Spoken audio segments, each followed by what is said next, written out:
آئیے چلتے ہیں صوفی صاحب کی طرف۔ صوفی صاحب، علامہ صاحب نے بتایا کہ جس طرح اللہ کے حضرت ابوبکر صدیق جو ہے نئے نئے خلیفہ بنے تھے، ان کے سامنے کافی سارے محاذ تھے، لیکن انہوں نے سب سے پہلے اس جھوٹے کا سر قلم کیا کہ جس نے نبوت کا دعویٰ کیا تھا۔ یعنی انہوں نے بتایا کہ یہ معاملہ کتنا اہم ہے، باقی بات بعد میں ہو سکتی ہے لیکن اس بات پر کوئی سمجھوتا نہیں ہو سکتا۔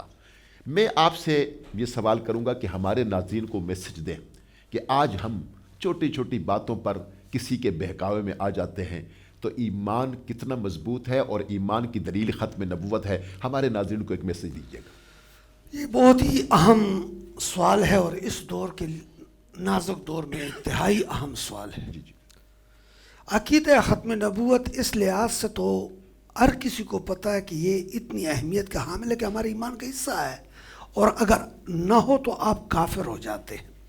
لیکن نوجوانوں کو یہ بات معلوم نہیں کہ ہمارے 1973 کے آئین میں، کیونکہ قرآن و حدیث تو یہ لوگ نہیں کرتے، کم از کم شاید وہ آئین ماننے کچھ تو مانے۔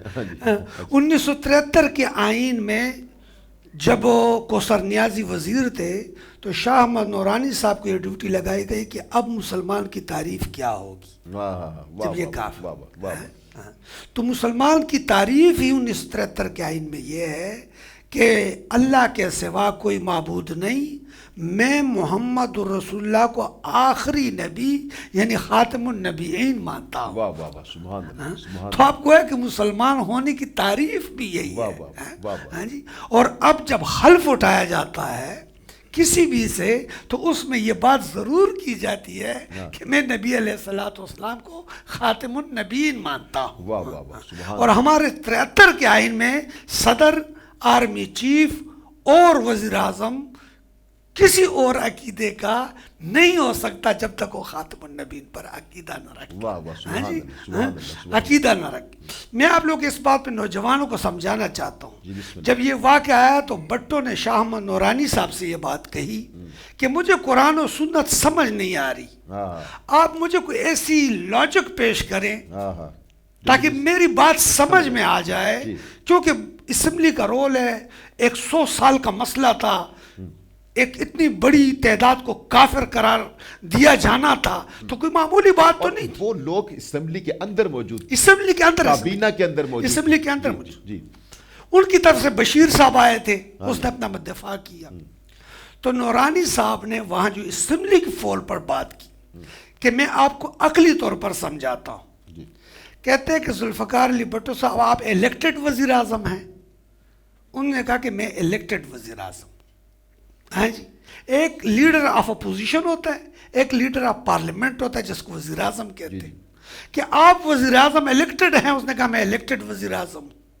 اور فرمایا کہ یہ جو اسمبلی میں بیٹھے ہوئے یہ الیکٹڈ ممبر ہیں۔ انہوں نے کہا یہ سارے الیکٹڈ ممبر ہیں۔ کہتے ہیں اگر اس الیکٹڈ ممبروں میں سے کوئی کہتے کہ میں وزیر اعظم ہوں، واہ واہ واہ، یہ آپ کے عہدے کی توہین ہے کہ نہیں؟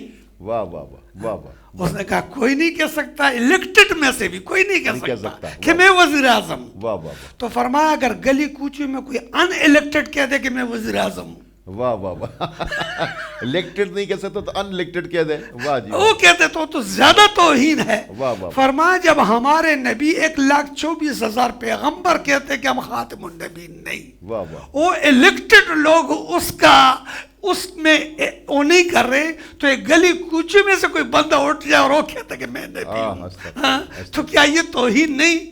بس نے کہا کہ اب مجھے بات سمجھ آ گئی ہے، اب مجھے سمجھ آ گئی۔